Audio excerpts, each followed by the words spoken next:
Good evening, Sunday the 10th of May, and welcome to the Fourth Estate.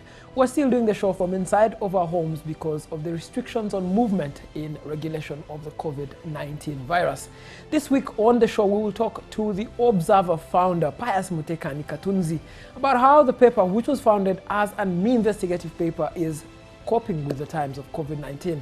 We'll also speak to Becca Lule, who had spent 2 days with the phone of a member of parliament, and now he will tell us how the demands on members of parliament are driving them to ask for more money in the supplementary budget. This week on the Fourth Estate.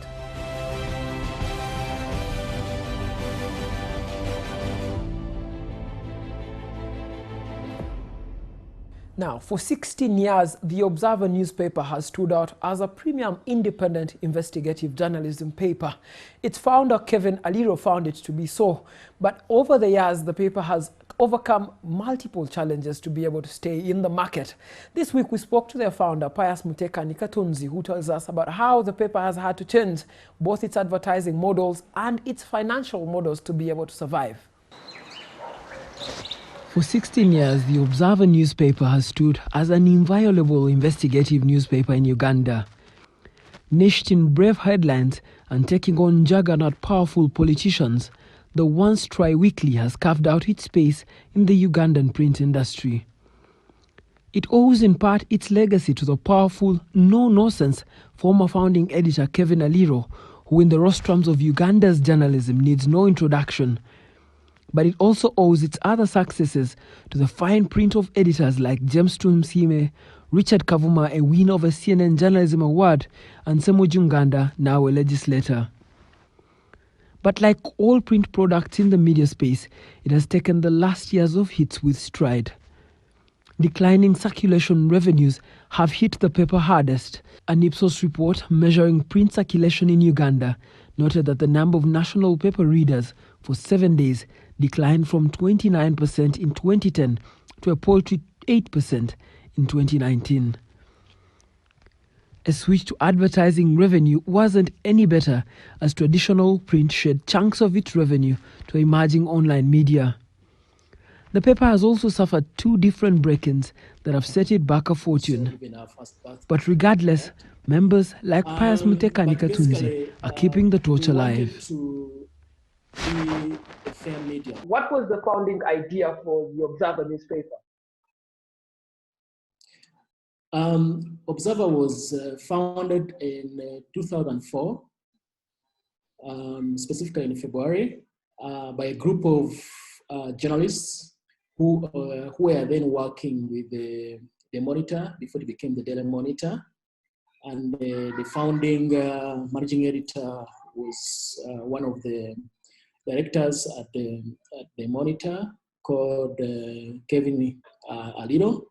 Unfortunately, he died before we saw even our first birthday, something like that. But basically, we wanted to be a fair medium. Wanted to be a medium that sort of has not happened in Uganda, in the sense that we set out to be an investigative, analytical newspaper. And in the beginning, we used to be a weekly. We used to come out every Thursday. That along the way, we became a bi-weekly in 2008.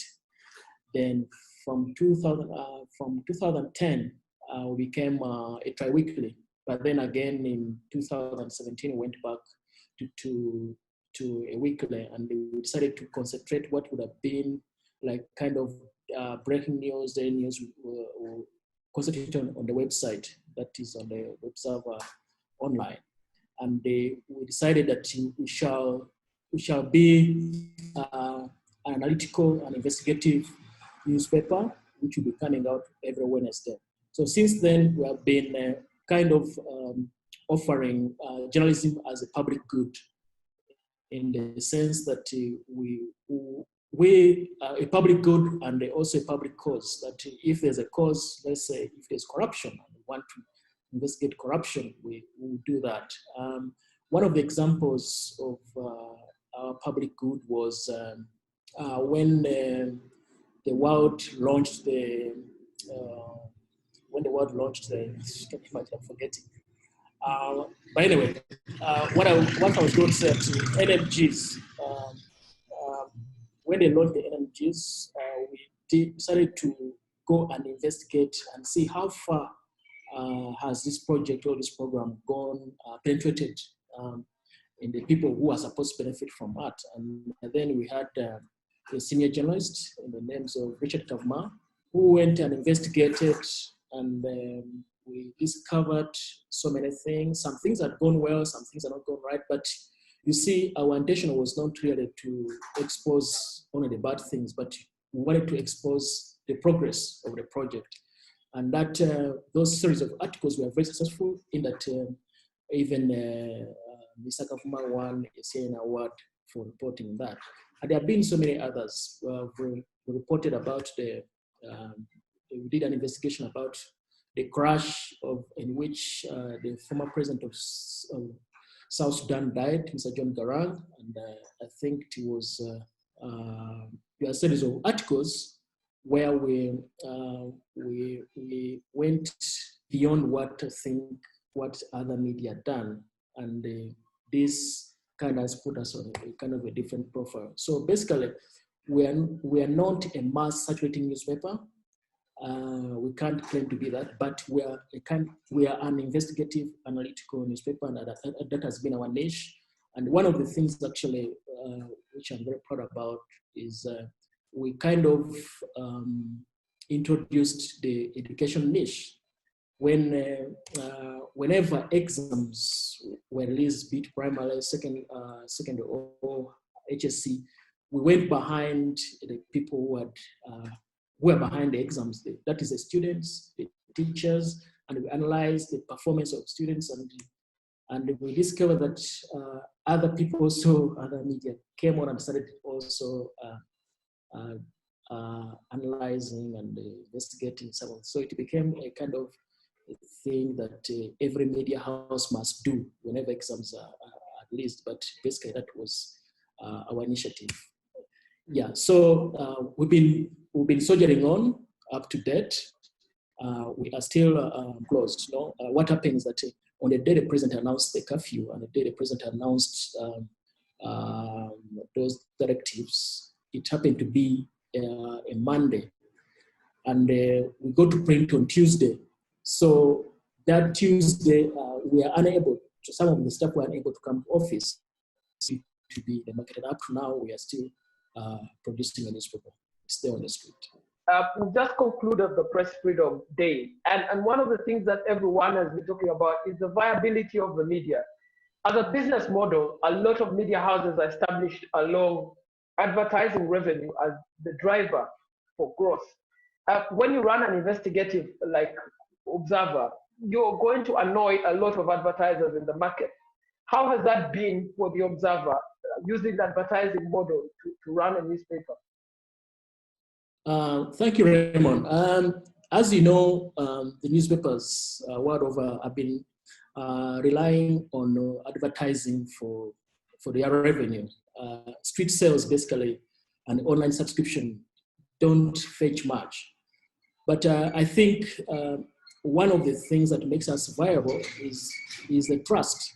I think you have to establish trust first. So if you have trust among the readers and trust among the advertisers, and sometimes also not NGOs, but there are some donors around the world. So you sometimes may have, there's a very new kind of concept that is developing in the world. It's called the membership club, whereby newspapers encourage people to become members to support a cause. So even as in some of the pieces we have been doing, we have tried to, even if you're not trying to make it a very public matter, but we have tried to involve some people to donate for a cause, to, for instance, support the investigations. But at the same time, also the advertising revenue has been coming, not as much as I would have expected.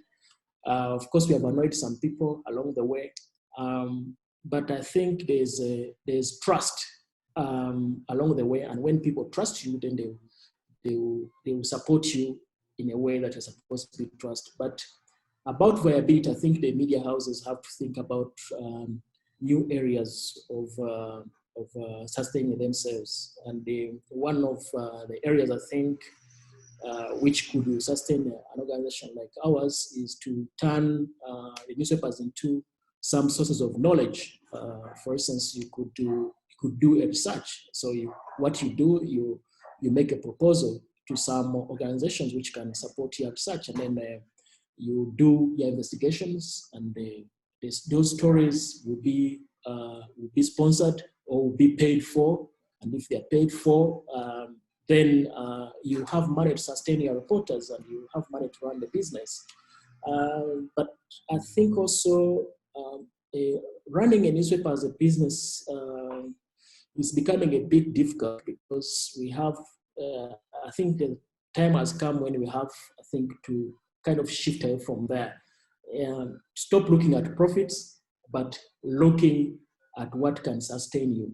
So I think people out there who are thinking about investing in newspapers in order to make money may not exactly be looking at the right investment channel, but people who are there to support a cause, like a cause against corruption, a cause about bad governance, a cause about violating people's rights and that kind of thing, then those can come and invest. So I know you be asking me that, journalism is a profession, and if it's a profession, then people have to live, have to do what, have to earn from their profession. So how would you balance that? But I think the answer lies in doing what I say, that I think now we have to look for alternatives.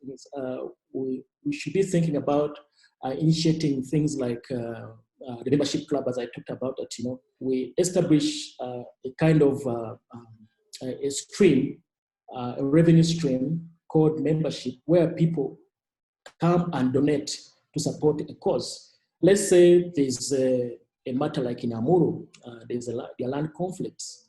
You could put up an advert there, inviting people to come and participate, and inviting them to give money to a media organization to go and investigate that matter. And then in a series of reports that would have been produced, probably the policymakers will react to them. And then, of course, along the way, there are problems of conflict of interest. So I'm sure you will ask, how would you avoid the conflict of interest of people who have sponsored you? I think you have to be clear from the beginning that we are doing this for a cause. Along the way, I might step even on the toes of the very persons who have done what, who have sponsored me. But then the bigger goal of fighting for a cause or investigating the cause should override all that. Yeah. What does the future of the Observer newspaper look like after these lockdowns are over? Well, I think we shall continue producing the newspaper, the weekly one, every Wednesday. But I think also this COVID has kind of challenged us or teased us to adopt technology in the process of producing a newspaper. So I think we may have to now look at the online business, online newspaper as the alternative to, because as you've seen, the traffic on our website has really increased. And it has increased because people are at home. So when they first go through the social medias and what, and they get fed up. So some of them look around for reliable information, and they have to go to the online newspapers. So I think we are looking at kind of reactivating and making the online the alternative to what would have been maybe investing more efforts in the street newspaper, if I may use that word. So, but we are going to have a kind of a hybrid system, in the sense that yes, we have an online presence. Also, we have the print media, but ultimately, I think this is something that has taken us almost by surprise. We are planning to go online full swing, but I think COVID has kind of pushed us a little bit faster, and we have to adjust to that. So I think Ugandan readers will also have to adjust accordingly. And the thing is that we have now to look for ways of sustaining ourselves because, as you know, many readers in Uganda have not warmed up to online reading. They want the news, they want the content online, but then they don't want to pay for it. So it is a kind of, we have to fight attitudes, and that is going to take some time. My final question to you. The Observer has been known to produce some of the most bold journalism in Uganda. When we talk about UPDF and sectarianism in the army, whether we talk about Kevin Alira and his groundbreaking work, or even Rimkav, Richard Kavuma, and his groundbreaking work in the development goals. That kind of bold journalism, there's a general feeling that bold journalism within the country is dying. And to ask people who have produced it before, like you, what must be done to give back or to nurture that bold journalism to come back into the media?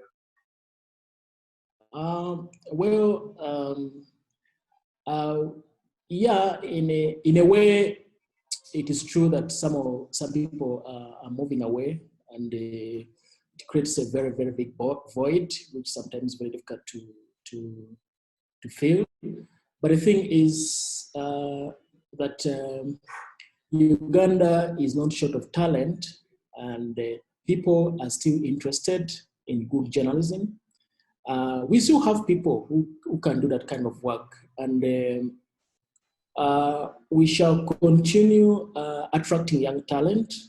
One thing I know for sure at this place is that we always fish for those people from schools.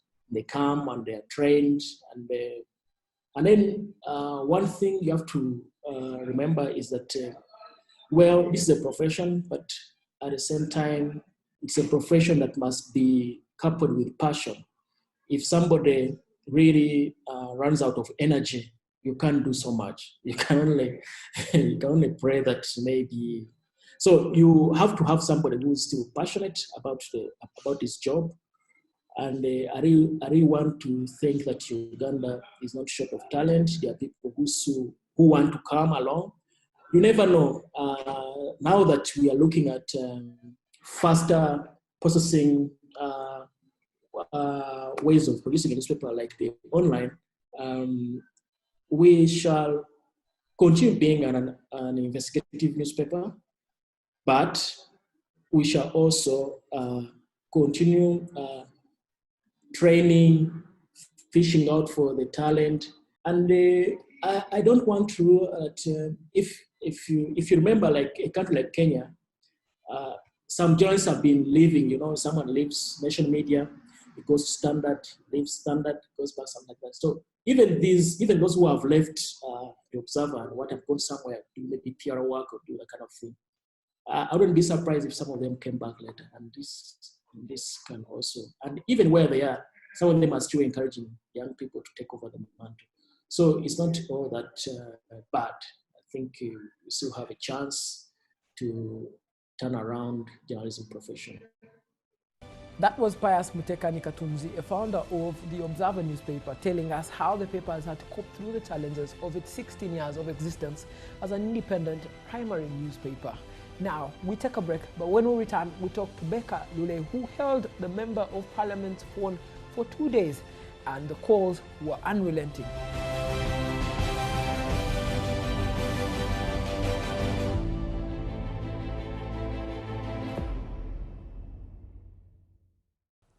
Welcome back. This is The Fourth Estate, a media critique show where we critique the press and how they covered stories during the week, the angles they took, and what more they should have added to them. Now, following the passing of the supplementary budget, there was round debate in public circles of how members of Parliament had received 20 million shillings each to dispense as relief to their constituents. That round debate did not encompass how the MPs arrived at the 20 million figure.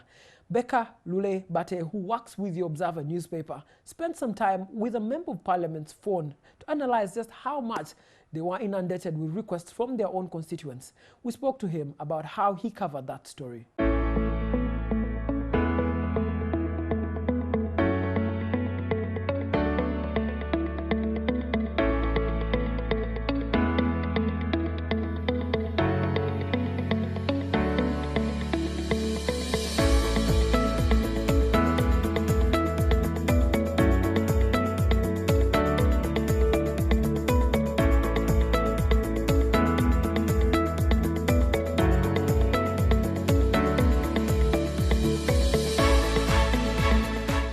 When the allocations for this 10 billion shillings happened for the members of parliament, were you in parliament? Were you covering that story? And what did you think about it? Actually, I wasn't in parliament because these days I rarely go to parliament. But when the story came, because I have members of parliament who are my friends, people who I've worked with, for example, the Honorable Semjunganda, I have worked with him before, so I know him at a personal level. I know the Honorable Basaliro at a personal level. So we normally have off-the-cuff chats, really stuff known for publication. So, we're having a conversation about the money and the allocation. You know, all the shenanigans, all the words around the money and how it was allocated, how it was smuggled into the supplementary. I first interacted with the Honorable Zake before, actually the day he was beaten. We talked in the morning and in the afternoon they arrested him. So he told me he knew, he told me he nearly put up a fight in parliament and the press did not report about it. I have friends of mine who work in parliament, reporters who are my friends. I talked to them and I told them, did you intentionally not report this story? What happened? And because there were allegations of, some had been bribed, but somehow many of my friends say it's not true. TV guys tell me the date, by the time they got to know about the story, they had already gone for publication, and it is curfew time, so you have less leg room to rig around. So that's how they were unable to get the story maybe in time for publication in real time. And number two, also it was smuggled into the supplementary, so it was not part of the original debate that was happening in the committee. Therefore, maybe they missed it that way. I cannot stand here and say that maybe it was intentional for them to miss it, but it was smuggled into the supplementary. That's how they missed it. So even some members of the committee, actually, even when you read MP Kalhanga's minority report, it has no mention of that money. It is money that happened after the appropriation. So maybe the press missed it because of that, even some members of parliament missed it, even members of the committee missed it because it was, according to MPs I spoke to, smuggled into the supplementary. So I cannot say it was intentionally missed, but it was meant for the way it was smuggled into the supplementary. Maybe that is the reason why some media houses missed it until the last moment. One MP was telling me actually it was intentionally leaked by the ministry officials in the Ministry of Finance. I don't know how true that is, but one MP was telling me that it is finance that leaked it to the place. If it wasn't there, maybe it would have gone without being noticed. But finance wasn't, happy with it, and it had gone unreported. So they leaked it to the press. That much I don't know, but one MP at least told me. But now the money has already been disbursed, and moving forward, the press had missed the initial coverage. Just briefly tell us, now that the money had been disbursed and that members of parliament were going to get it, what should journalists have done covering that story at that time? I think, you see, there is an argument of whether 10 billion spending a lot of time on the 10 billion. There is an argument that we are spending a lot of time on the 10 billion and we are missing out the other, because the last supplementary budget on which the 10 was, the 304 billion, we are not talking about it. And we are concentrating on the 10 billion. But you see, in principle, it would be bad manners for MPs to pick money. Going into the story we are talking about, in principle, it is bad manners for MPs to pick money, because MPs are one of the best paid employees in Uganda. They're one of the most paid people in Uganda. Therefore, someone going home with between an MP, an average MP takes home 20 million. These guys, in actual salary, they get small money, but in emoluments, in mileage, in committee sitting allowances, in all those, in trips, so an average MP goes home with about 20 million. MPs who represent Kampala and the surrounding areas, because your mileage is given according to how far your constituency is from Kampala. So MPs who come from, say, Kabong, MPs who come from, say, Kisoro, earn more money than, maybe they can go up to 50 million. So in principle, there are very, very few jobs in Uganda that can pay 50 million. So every Ugandan should be enraged that their MPs are trying to help themselves with the money. However, that is part of the story. The other story, an MP told me, like Semuju and my friend Vasaira, they told me, I told them, but if they, because when they tell you these things, we seem not to appreciate them. So he told me, he said, maybe I can stay with your phone for a night and see, I mean, for a day and a night, and see how it is. To find out, because if he tells you that they are calling me every minute, my phone is ringing, they are asking for help. So I said, oh, I can take on the challenge. I mean, I asked, and he is my friend. He said, okay, no problem, take on the challenge. So it is bad manners for MPs to pick the money, but we must also not forget the environment, the current situation in which has necessitated the 10 billion. So as bad as it is, yes, but we must. Let me give you an example. In Bujiri, there is a radio station that ran an opinion poll of whether Vasalia should return the money or should bring it to the constituency. 100% of the callers said he should bring the money. I received about 63 calls for the time I was with his phone, and it is in the afternoon. So imagine from 2 receiving more than 60 calls. What does it show? It shows the extent of the problem, which we are. Maybe we are covering, but we haven't, people in Kampala here haven't yet appreciated very much the problem. People who have opportunity to use social media, people who have an opportunity to speak to NTV, people who have an opportunity to write in the newspapers, write in the Observer, have no appreciation of what is going on, have no appreciation of the kind of life an MP lives. So, and I will not say that, I mean, they are totally blameless. No, they are not. But we are in transactional politics. In transactional politics, it is, and it becomes and buys a vote. So when you don't have the money, for example, if you don't come to their rescue, they call you that I need help. They will tell you, when you look at the messages they send, he said, we will see you, we will wait for you in 2021. So it has consequences. So that is the environment in which they are working. So we have, as we condemn them for taking this money, and it is bad money for sure. But my point is, we appreciate the environment in which they are working. Then you can make a better analysis by appreciating the whole picture. So tell me now, you took Basariro's phone and you had it for a whole night. What happened when you had the phone? What kinds of people were calling? What was the frequency of the phone calls? I received almost actually 98% of the calls were asking for help. One would call, Basara represents a semi-rural, a semi-urban.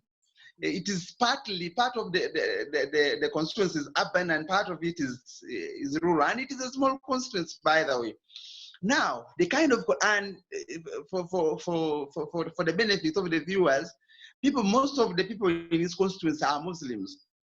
So maybe it is about 80% Muslims there. So they are fasting.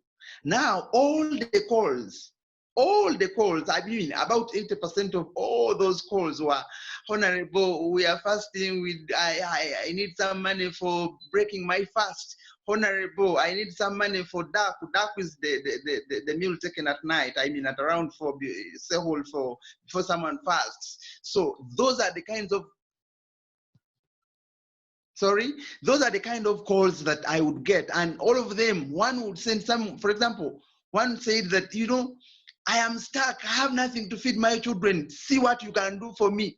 Another would tell you, and actually they were not only coming from from his constituency of Bujiri, they were coming as far as Mayuge. Mayuge is also in eastern Uganda, but not the district he represents. And someone is saying, I am a teacher, I have no job, my job was taken away, I am dying. Another one would say, I am the father, I'm the only son at my home. My sisters and my father dying of hunger. And you look at the calls, you look at the messages, you hear the calls. People are genuine. They are really, they have been pressed on the wall. Not that they are really there, they need to squeeze the MP, but you hear sincerity in their talk that someone, you know, they have been pushed the wall. It is only virtually their last resort. I asked him, how many of these, of these requests can you meet? He told me it depends on the amount. You know, I was to pick the phone earlier on Saturday, but on Saturday I had loaded some money. He had loaded some money to send out, you know, not even a lot of money, by the way, sending them 20,000, sending them 10,000. But when you congregate the amount, it is big amount. He spends millions of shillings in this, and someone is genuine. They tell you, I have tried all options. You are my last resort. So he asked, what can I do to such a person, even if I'm not an MP? Forget where he represents. He sleeps in Kawempe. He tells me in Kawempe also where he sleeps, people are always on his gate, you know, and they are genuine, they are legit in their asking. So when I took the phone, those are the kind of calls. There is another one I got, one saying I have lost somebody. Another one was saying my daughter is sick and I have no medicine. I mean, I don't have money to buy medicine, you know. So, and I asked Basari, so how do you move away from this? Because I looked at the constitution.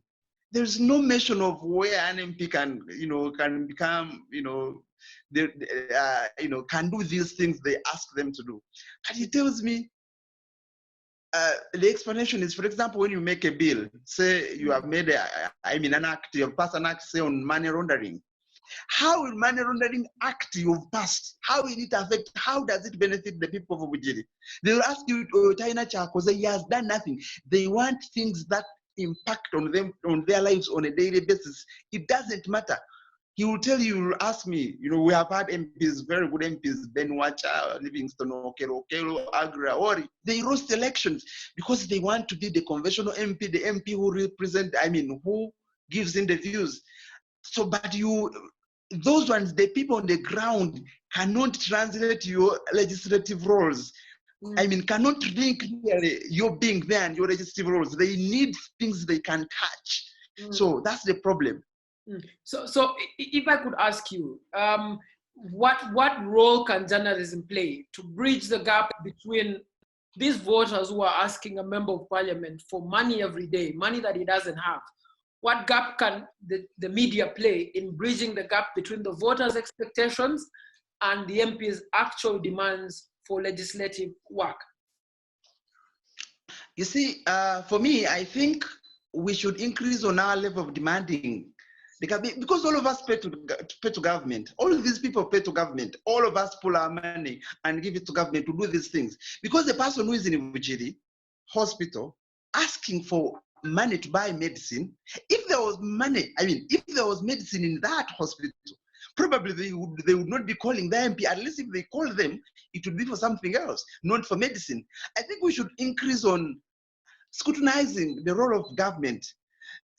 We have allowed government to go out with so many things, and because these things, when they squeeze the MP, we also join the debate in condemning them, and we leave government to have a field day.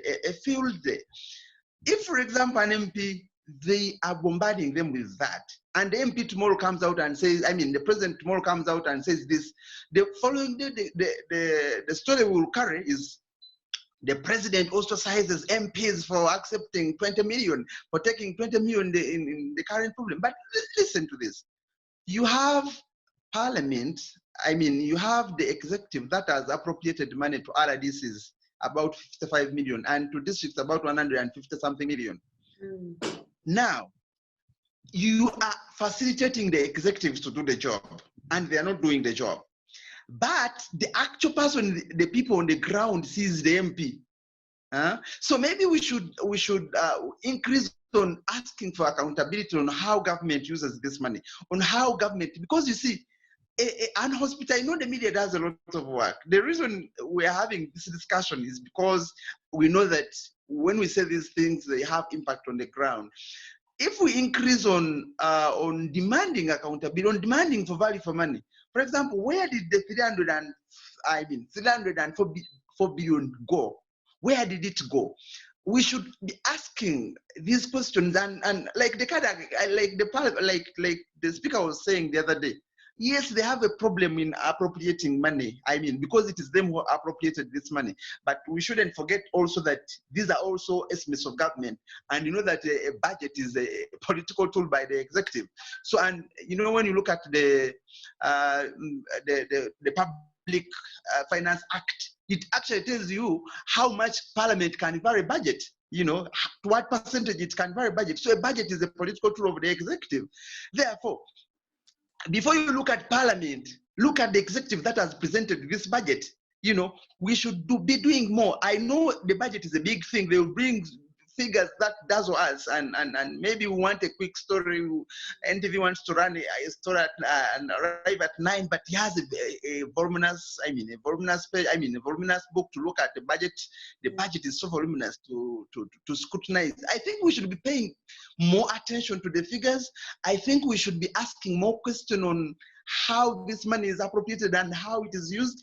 I think, yes, as we look to Parliament to doing the right thing in appropriation, as we look to members of Parliament to doing their job, we should also not lose track of the role of government, because the media has joined in these things. Tomorrow you will hear them, you know, calling for cancer run. The other day they were looking for money for sickle cell, and we are the people promoting these things.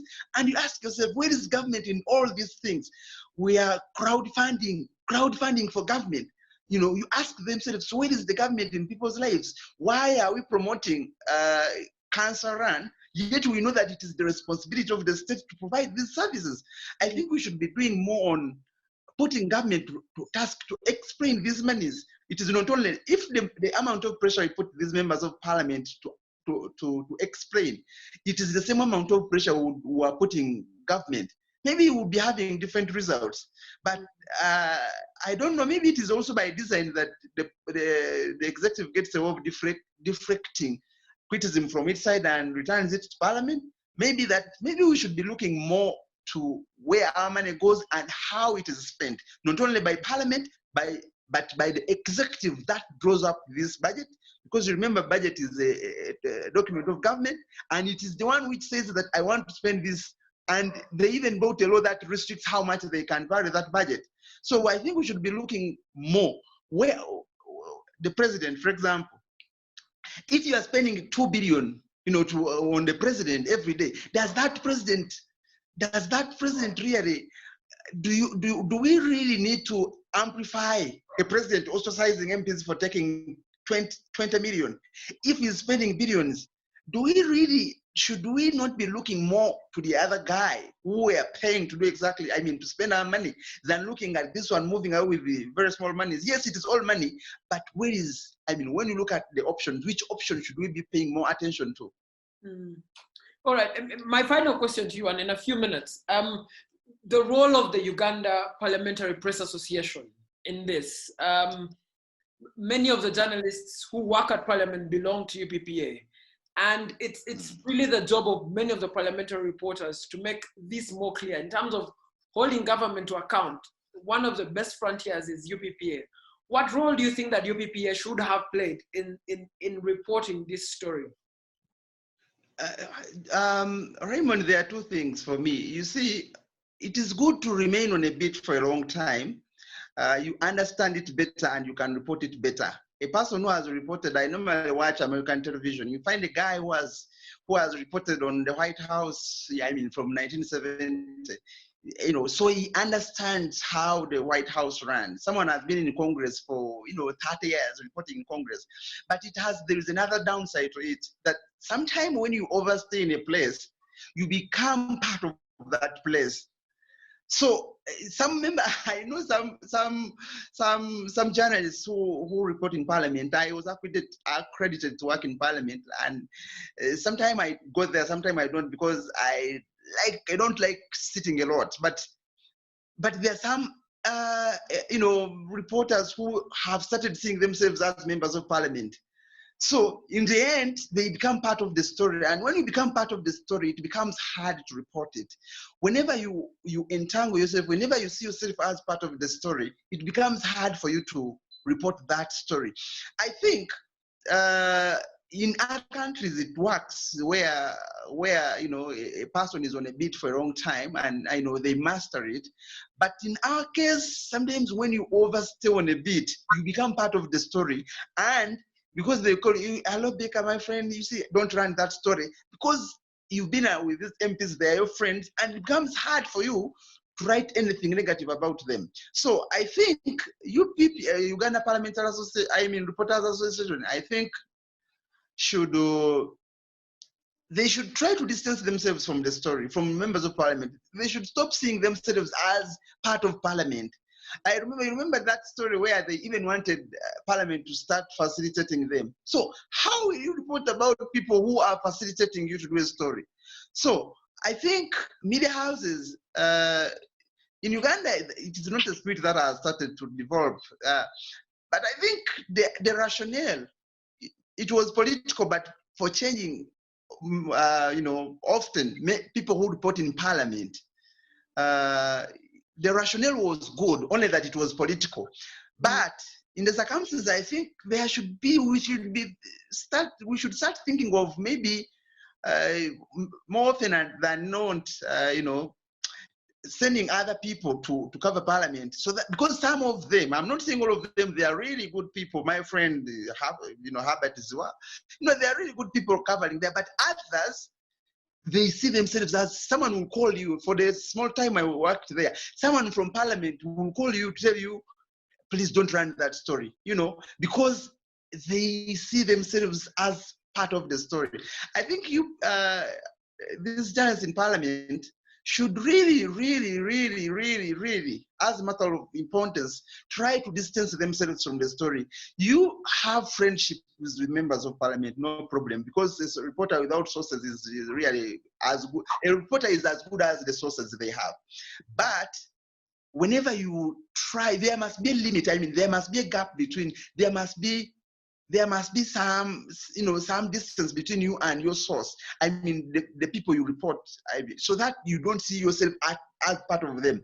There, you can be able to tell the story without really feeling so sorry for the other guy. If it is a story that needs to be told, it is a story you should tell without fearing anybody, without fearing of annoying your friends, because you are there as a reporter. You are there for us. Janet must, the last one, Mojoni, Janet must realize that we are not doing this job for ourselves. It is a responsibility. Now we are in COVID. I move ever since the lockdown happened. I've been moving. I move with Mike all over, even outside Kampala, even outside the metropolitan area. That privilege is given to me because I am representing people who are not able to be there. I am the person who is telling their story.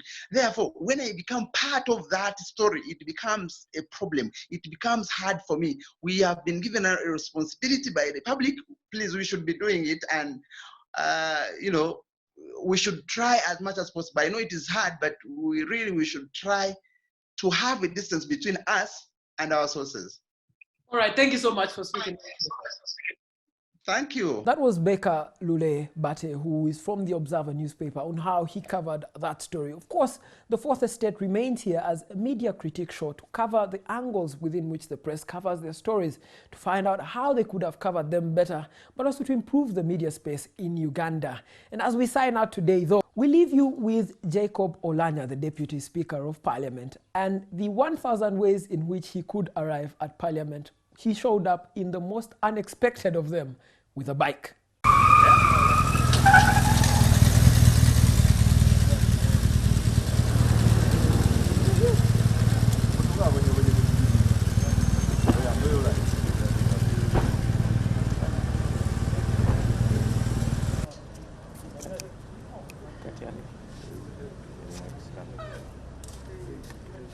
One time around one day, I was going towards Boise. I got sandwiched between two trucks. I was in the middle.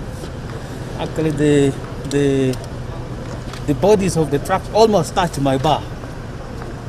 Just like that. So it's a bit risky. I think if they could make the roads safer, a lot of people would use bikes, even bicycles.